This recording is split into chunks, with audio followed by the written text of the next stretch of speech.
हो सकता है कि आपको महाराष्ट्र में HUL यानी हिंदुस्तान यूनिलीवर के कुछ प्रोडक्ट्स मिलने में अगले कुछ दिनों तक दिक्कत हो, क्योंकि HUL के डिस्ट्रीब्यूटर्स ने कंपनी के मार्जिन कम करने के फैसले के खिलाफ मोर्चा खोल दिया है। डिस्ट्रीब्यूटर्स का कहना है कि जब तक कंपनी अपना फैसला वापस नहीं ले लेती तब तक ये विरोध जारी रहेगा। डिस्ट्रीब्यूटर्स ने फिलहाल HUL प्रोडक्ट ताजमहल चाय बेचने से इनकार कर दिया है। साथ ही फूड ब्रांड किसान डिटर्जेंट रिन के बहिष्कार की भी चेतावनी दी गई है।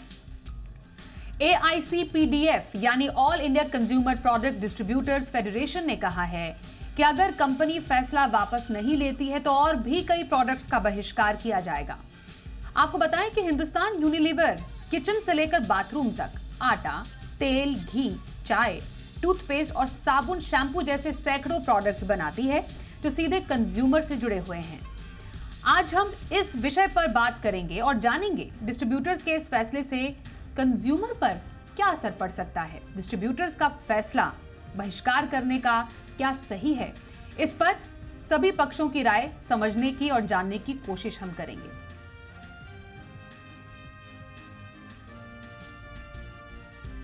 और आपको बताएं, इस पूरी चर्चा में हमारे साथ खास एक्सपर्ट शामिल हैं। उनका परिचय करा देते हैं। धैर्यशील पाटिल राष्ट्रीय अध्यक्ष हैं AICPDF के, जिसकी अभी हम बात कर रहे थे, All India Consumer Products Distributors Federation. और साथ ही हमारे साथ है बिजॉन मिश्रा, फाउंडर हैं patient safety and access initiative. मैं दोनों ही खास एक्सपर्ट्स धैर्यशील जी और साथ ही बिजॉन जी, आप दोनों का धन्यवाद करना चाहूंगी हमारे साथ इस कार्यक्रम में शामिल होने के लिए। सबसे पहले पाटिल जी, आपसे हम ये समझना चाहते हैं कि जो ये बात सामने आई है HUL के प्रोडक्ट्स के बहिष्कार की, बॉयकॉट करने की, कि आप उसको नहीं आगे बढ़ाएंगे, नहीं उसको बेचा जाएगा, क्या वजह है, क्या डिमांड है?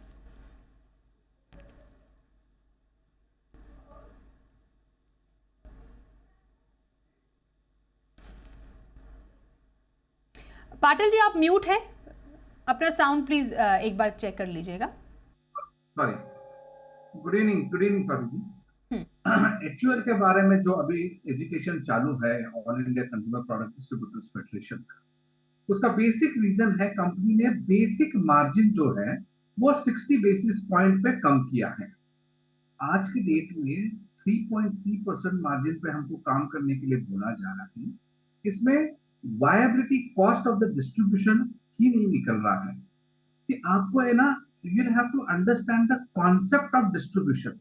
डिस्ट्रीब्यूटर का काम क्या है? डिस्ट्रीब्यूटर का काम माल बेचना नहीं है, डिस्ट्रीब्यूटर का काम है प्लेसमेंट करना। ये सब कंपनियां चाहती है कि हम उनका माल बिकवाए।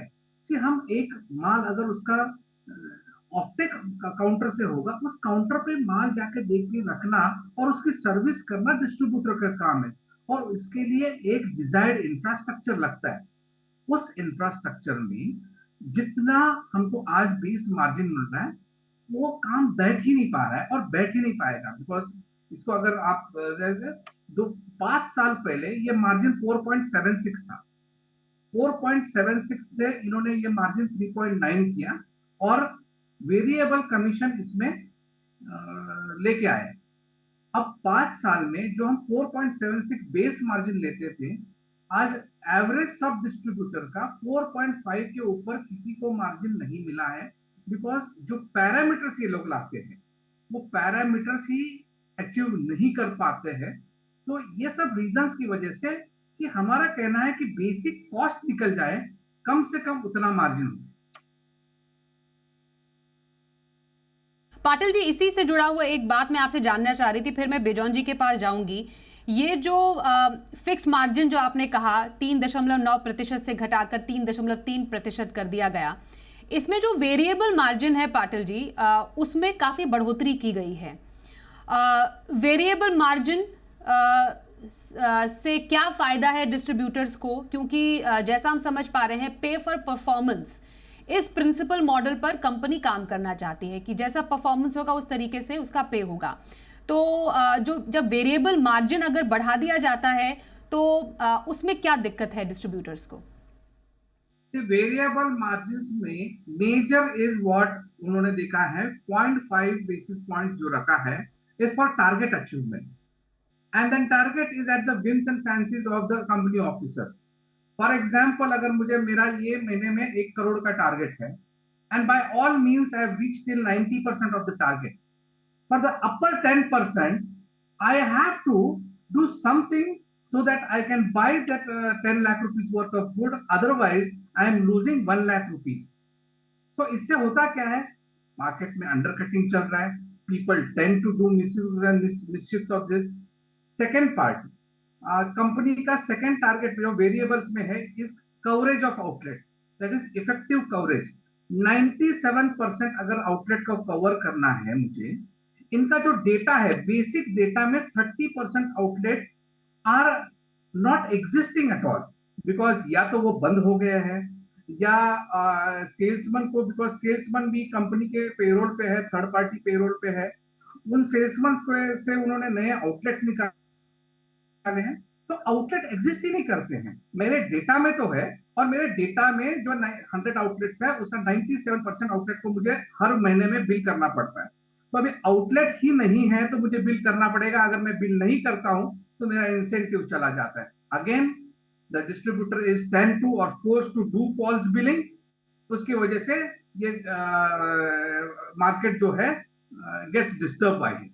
So every parameter which is put in by this company, उसमें हर time distributor is stretched beyond its limit.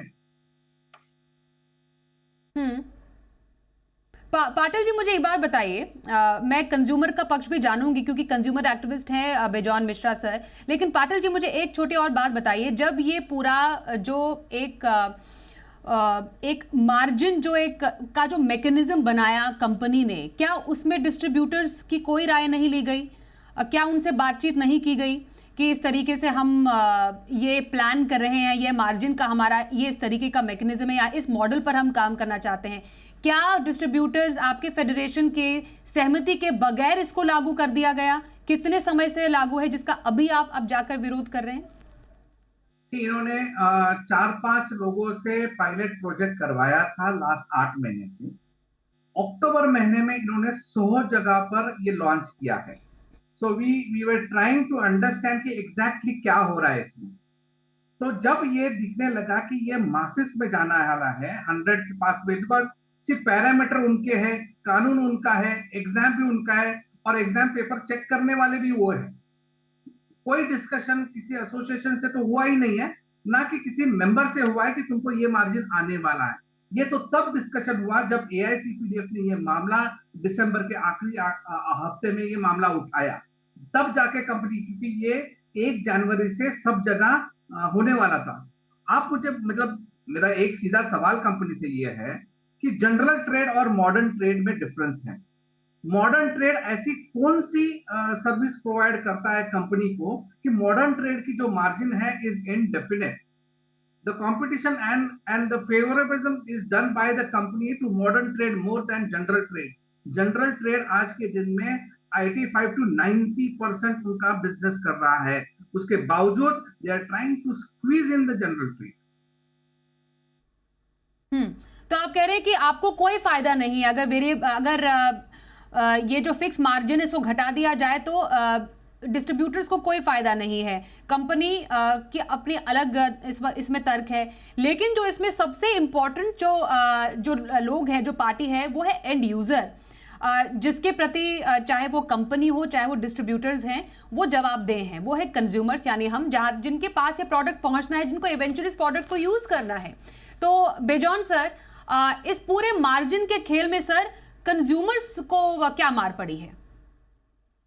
नहीं, कंज्यूमर्स तो ऑलवेज ये खोजता है वैल्यू फॉर मनी. हमको कम से कम पैसे में अच्छा गुणवत्ता सामान मिले और हम वो डिसाइड करें हम कैसे खरीदेंगे और किससे खरीदेंगे और कहां से खरीदेंगे. कोई भी व्यापारी मोनोपोली नहीं क्रिएट कर सकता मार्केट प्लेस में, ये समझ लीजिए. आप जबरदस्ती ये नहीं कह सकते हो कि हमको इतना मिलना चाहिए एज कमीशन. आप जबरदस्ती नहीं कर सकते हो.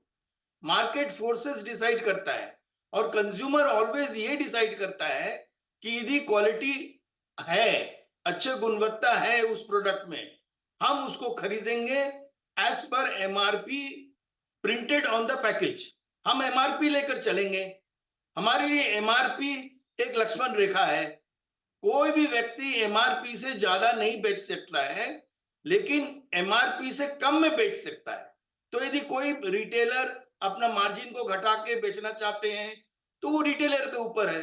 यदि कोई डिस्ट्रीब्यूटर कम मार्जिन में बेचना चाहते हैं वो डिस्ट्रीब्यूटर के ऊपर है। आप लोग सब एक साथ मिलकर, कोई भी व्यापारी एक साथ एक मोनोपोली बनाकर कोई जबरदस्ती ट्रेड नहीं कर सकता है।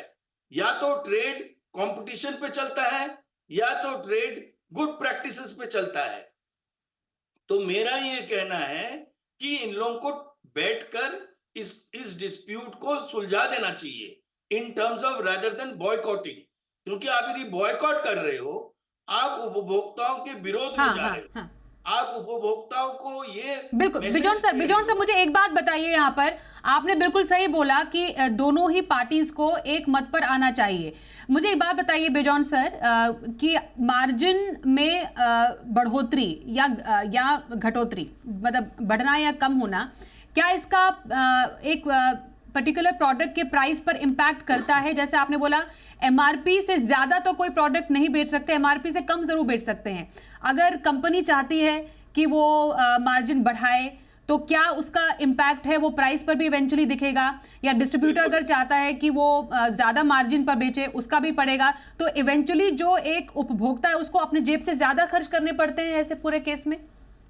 आज के दिन में स्वाति जी, हमारे देश में जो कानून है वो है MRP, maximum retail price, all inclusive of taxes.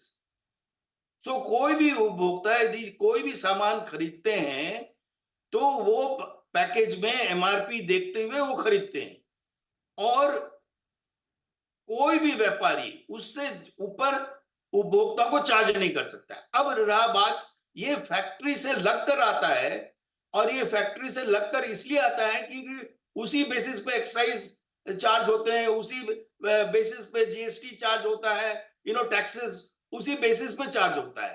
तो अब यदि आप सडनली बोलेंगे, देखिए अभी कॉन्वर्सेशन में एक बात जो निकला सामने आकर कि अब लोग ये कोशिश कर रहे हैं कि हम ई कॉमर्स की तरफ जाएंगे, हम ऑनलाइन खरीदेंगे, घर बैठे खरीदेंगे, कन्वीनियंस में खरीदेंगे। हम अब घर से निकलकर जाकर मॉल में या हमारे पड़ोसी के दुकान से हम नहीं खरीदेंगे, क्योंकि हमको कष्ट होता है या इनकन्वीनियंस होता है, या जब हमको मन करता है हम जाता भी है, मॉल में भी जाते हैं शॉपिंग करने के लिए। तो ये कंज्यूमर का चॉइस के ऊपर है। तो जहां कंपटीशन आएगा और जहां पर अच्छा हेल्दी कंपटीशन आएगा, क्योंकि सरकार देखिए कोई रेगुलेटर तो नहीं बनाया है कि वो बैठकर डिसाइड करे कि कौन कितना मार्जिन लेगा, रिटेलर को कितना मिलना चाहिए, होलसेलर को कितना, ये कोई कानूनी हमारे देश में आज के दिन में नहीं है। एक्सेप्टिंग जो भी आपका प्राइसिंग है वो फैक्ट्री से निकलने के पहले एमआरपी प्रिंट होकर निकलना चाहिए, ये हमारे देश में कानून है। और उपभोक्ता इसको अपनाया है। विदेश में क्या है कि जो रिटेलर डिसाइड करता है वही प्राइस में बेचा जाता है, और हमारे देश में क्या है, जो एमआरपी लिख कर आता है उसी प्राइस में बेचे जाते हैं। तो हम सोचते हैं ये डिस्ट्रीब्यूटर्स लोगों को, आपने कुछ वैलिड पॉइंट्स बोले बिजॉन सर कि कंज्यूमर के पास आज के तारीख में बहुत जो हैं ऑप्शंस हैं। ऑनलाइन लोग खरीदारी पसंद करना चाहते हैं, लोग सुपरमार्केट्स भी जाते हैं, वहां पर रहता है। पाटिल जी, आप कुछ बात करना चाहते हैं, लेकिन आपको लगता है कंज्यूमर्स इसमें एक जो इम्पोर्टेंट जो एक फैक्टर है यहाँ पर, उनको तकलीफ हो रही है इस पूरे कंफ्यूजन से, या जो आप दोनों ही पार्टी के बीच में जो इस वक्त एक रार चल रही है? बिल्कुल नहीं, बिल्कुल नहीं। मतलब I would like to correct Vijay ji, से एमआरपी से ही माल आता है और एमआरपी पे ही माल बिकता है। See the FMCG distribution system is owned and managed by the company. हमारा रेट कंपनी तय करती है, किस स्टॉक में जाके कैसे माल कहाँ बेचना है, किसको बेचना है, क्या लाइंस में बेचना है, रूट कैसा होगा, कितने बजे जाना है, सेल्समैन ने क्या जाके बात करना है। Everything is monitored by the company. यहाँ तक कि हमारा जो बिलिंग बनता है वो भी कंपनी के सॉफ्टवेयर के ऊपर बनता है. So we are an extended arm of any company for distribution in India. So the pricing जो है ये pricing 100% it is decided by the company कि किस प्राइस में ये स्टॉक हमको आएगा, किस प्राइस में हमको रिटेलर को ये माल बेचना है, एंड बट ऑब्वियस है रिटेलर को एमआरपी पे माल बेचना होता है. So as far as the consumer is concern, consumer पे इसका कोई इफेक्ट नहीं गिरने वाला है. इफेक्ट जो है ये जो डिस्ट्रीब्यूशन नेटवर्क है, we are 4.5 lakh distributors across the country, और हमारे an average 80 to 90 lakh employees काम कर रहे हैं हमारे पास में, जिनका जिनका उदर निर्वाह इस पूरे डिस्ट्रीब्यूशन नेटवर्क पे है. और ये नहीं है कि 3% का इशू है, सिर्फ 3% is the base of the margin. ये काम करने के लिए 3.9 जो आज के डेट में इन्होंने बोला है, इसमें हम इंफ्रास्ट्रक्चर मैनेज करते हैं, इसमें हम हमारे गोडाउन्स मैनेज करते हैं, बैंक इंटरेस्ट मैनेज करते हैं, सैलरीज मैनेज करते हैं, और उसके साथ में हम लोग इसमें प्रॉफिट भी कमाते हैं, बिकॉज ये हमारा बिजनेस है. जो मार्जिन आज कंपनी ने मार्जिन है वो नाकाफी आपको लग रहा है. मुझे पाटिल जी एक बात बताइए कि 2 साल पहले भी ऐसी स्थिति उत्पन्न हुई थी और सेम कंपनी के साथ संगठन की ऐसी स्थिति हुई थी जिसमें वही प्रोडक्ट्स के बॉयकॉट की बात चल रही थी, लेकिन फिर बाद में उसको वापस ले लिया गया. अभी क्या रास्ते खुले हैं आपकी तरफ से कंपनी से बातचीत के, और किस तरीके से आप अगर नहीं एक राय पर बात बैठती है तो फिर आगे क्या रास्ता फेडरेशन जो है वो लेने की सोच रही है? ये बॉयकॉट करना या ये सेल्स नॉन कॉपरेशन करना is a last resort for us. आज भी हमने क्या किया है, ये started with one product, because last 10 दिन से हम चाहते थे कि कंपनी हमसे बात करे, एटलीस्ट लिसन टू अस कि हमारा प्रॉब्लम क्या है. सिर्फ डिस्ट्रीब्यूटर जो होता है वो कंपनी के दबाव में होता है, इसीलिए तो एसोसिएशन रहती है. तो we act as a arbitrator for the company, but company ने बात करना नहीं चाहा. लास्ट टाइम भी क्या हुआ था, there were modern trade companies selling the stocks below the landing cost of the distributor. तो पिछले टाइम का एजिटेशन अलग था, ये टाइम का एजिटेशन अलग है. तो कहां पर प्रोडक्ट्स आप कह रहे हैं कि फिर आगे नहीं बढ़ाए जाएंगे डिस्ट्रीब्यूटर्स की तरफ से अगर बात नहीं मानी जाएगी? सुपरमार्केट्स में, किराना स्टोर, कहां पर आप सोच रहे हैं कि बॉयकॉट की स्थिति हो सकती है?